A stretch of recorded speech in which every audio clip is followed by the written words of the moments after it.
Map to learn machine learning. तो total मैंने 10 columns में इसे बताया है और विदाउट एनी टाइम वेस्टिंग सीधे स्टार्ट करते हैं स्टेप बाय स्टेप। तो सबसे पहले हम देखेंगे स्टेप 1, जिसमें आपको लर्न पाइथन या रिएक्ट फॉर डेटा साइंस। देखो, आप दो ही लैंग्वेज सीख सकते हो, या तो पाइथन या तो रिएक्ट, क्योंकि यही ज्यादा वर्ल्ड वाइड यूज होती है, तो आपको भी यही सीखना पड़ेगा। और पाइथन की प्लेलिस्ट आपको यहाँ आई बटन पे आ रही होगी, तो आप वहां से इजी एक्सेस कर सकते हो, या फिर मैं पाइथन की प्लेलिस्ट की लिंक डिस्क्रिप्शन में भी दे दूंगा, तो आप वहां से एक्सेस कर सकते हो। पाइथन में हमें क्या क्या पढ़ना होता है? वेरिएबल पढ़ना होता है, loops, function, condition, data structures पढ़ने पड़ते हैं, list, dictionary, tuple, set, file handling, exception handling, list comprehension, lambda, map, filter जैसी चीजें हमें पढ़नी पड़ती हैं। टूल्स भी कुछ यूज होते हैं, जैसे एडिटर, जुपिटर नोटबुक और वीएस कोड। वैसे बेसिकली अगर आपको मशीन लर्निंग करनी है तो आप जुपिटर नोटबुक को ही प्रेफरेंस देना। बाकी लर्निंग के लिए टूटाटेक पाइथन प्लेलिस्ट आपको अवेलेबल मिल जाएगी इस लिंक पर। तो आप इस लिंक पर क्लिक करके आराम से पाइथन के एक एक पॉइंट, एक एक चैप्टर को आप आसानी से कवर कर सकते हो। नेक्स्ट बात करते हैं, तो नेक्स्ट हमारा मास्टर की लाइब्रेरीज फॉर मशीन लर्निंग, जिसमें हमें नंपाई सीखना पड़ेगा। नंपाई में हमें एरे, ब्रॉडकास्टिंग, वेक्टराइजेशन, पांडास में data cleaning, data forms, filtering, merging, और मेट्प्लोटली एंड सीबॉन में डेटा विजुअलाइजेशन, प्लॉट और हिट मैप्स। तो आई होप कि ये सारी चीज़ों से आप परिचित हो गए। अगर आपको इन सारी चीज़ों से इंट्रोड्यूस नहीं हो, तो हम भी आगे इसी कोर्स में हर एक चीज़ से आपको इंट्रोड्यूस कराएंगे। उसके बाद हमें सीखना होगा scikit learn all major machine learning algorithm. तो सबसे ज़्यादा फोकस आपको करना है साइकिट लर्न सीखते टाइम पे।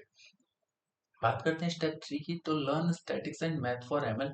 अगर आपका बैकग्राउंड मैथ से है या फिर आपने बीटेक कर रखा है, तो आपको बहुत ज़्यादा प्लस पॉइंट है, क्योंकि आपको यहाँ पर mean, median, mode, standard division जैसी चीज़ें आपको देखने को मिलेंगी, जो कि आपने बेसिक से 11th-12th के मैथ में और उससे भी पहले आपने कवर किया होगा, लेकिन थोड़ी सी ब्रॉड में आपने 11th-12th की मैथ में इसे कवर किया होगा। बाकी सारी चीज़ें आपको किसी भी ग्रेजुएशन की डिग्री में आपको मिली होंगी। उसके बाद probability theory and distribution, linear algebra जैसे मैट्रिक्स, वेक्टर और डॉट प्रोडक्ट, तो ये सारी चीजें आपने पढ़ी होगी, कहीं ना कहीं इनके इंट्रोडक्शन से आप भी इंट्रोड्यूस होंगे। उसके बाद कैलकुलस पढ़नी है आपको, और उसके बाद कोरिलेशन वर्सेस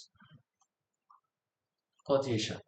ठीक है, अब बात करते हैं स्टेप 4 की, तो वो है understand the machine learning pipeline, जिसमें आपको कलेक्ट डेटा करना सीखना पड़ेगा, प्री प्रोसेस करना पड़ेगा, विजुअलाइजेशन करना पड़ेगा, स्प्लिट डेटा सेट करना पड़ेगा, choose a model, train the model, evaluate the model, और ट्यून पैरामीटर्स, उसके बाद डिप्लॉय द मॉडल। तो ये सारी चीजें आपको स्टेप बाय स्टेप सीखनी पड़ेंगी अगर आपको मशीन लर्निंग के पाइपलाइंस को समझना है तो। अब बात करते हैं स्टेप 5 की, तो जो है learn core machine learning algorithms, यानी कि मशीन लर्निंग के कोर एल्गोरिथम्स के बारे में अच्छे से समझना है, जिसमें दो टाइप के होते हैं। सबसे पहला होता है हमारा सुपरवाइज लर्निंग, और सेकंड होता है हमारा अनसुपरवाइज लर्निंग। सबसे पहले बात करते हैं सुपरवाइज लर्निंग की, तो इसमें आपको मिलेगा लीनियर रेग्रेशन, लॉजिस्टिक रिग्रेशन, उसके बाद डिसीजन ट्री, रैंडम फॉरेस्ट, और के नियरेस्ट नेबर्स यानी कि के एन एन, और उसी के साथ मिलेगा आपको एस वी एम यानी कि सपोर्ट वेक्टर मशीन, और उसके बाद मिलेगा नेव बेस। ठीक है, तो एक एक करके आपको सुपरवाइज लर्निंग में ये सारी चीजें सीखनी पड़ेंगी। उसके बाद बात करते हैं अनसुपरवाइज लर्निंग की, तो इसमें आपको सीखना पड़ेगा के मीन, के मीन्स क्लस्टरिंग। उसके बाद सारी चीजें आपको क्लस्टरिंग के दो फॉर्म पढ़ने पड़ेंगे। उसके बाद प्रिंसिपल ऑफ कंपोनेंट एनालिसिस यानी कि पीसीए के बारे में आपको पढ़ना पड़ेगा। बात करते हैं स्टेप 6 की, तो यह है लर्न मॉडल इवोल्यूशन मैट्रिक्स, जहां पर आपको accuracy, precision, recall, F1 score, ये सारी चीजें आपको सीखनी पड़ेंगी। उसके बाद बात करते हैं कंफ्यूजन मैट्रिक्स की, आरओसी, एयूसी कर्व की, क्रॉस वैलिडेशन की, ये सारी चीजें आपको बहुत ही ज्यादा डीप तरीके से सीखने की जरूरत पड़ेगी। उसके बाद स्टेप 7 आता है हमारा work on real world machine learning projects, जैसे house price prediction, email spam detection, Titanic survival predictor.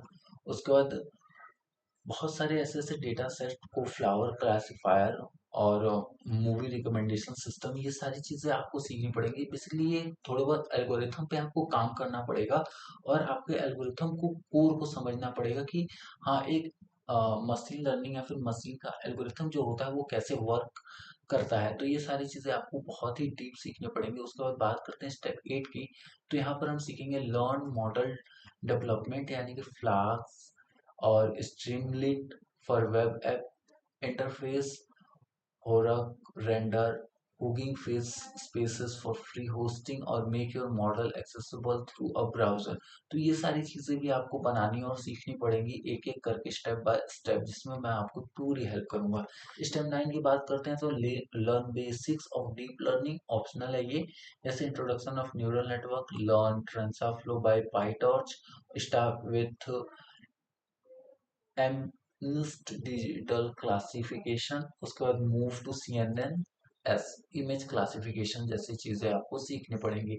Step 10 की बात करते हैं तो build your resume and portfolio, create a GitHub profile, push all your machine learning project with proper readme dot MD और blogs, ये सारी चीजें आपको एक एक करके सीखनी पड़ेंगी। कंट्रीब्यूट टू ओपन सोर्स और Kaggle competition, build a LinkedIn profile plus share your ML journey. तो आई होप कि आपको ये जो प्रोजेक्ट है या फिर ये जो सीरीज है और ये जो नॉलेज है आपको काफी ज्यादा हेल्प करेगी। अगर आपको वीडियो अच्छी लगी तो वीडियो लाइक करना, चैनल को सब्सक्राइब करना। मिलते हैं कल एक नए वीडियो में, तब तक के लिए bye bye and Radhe Radhe.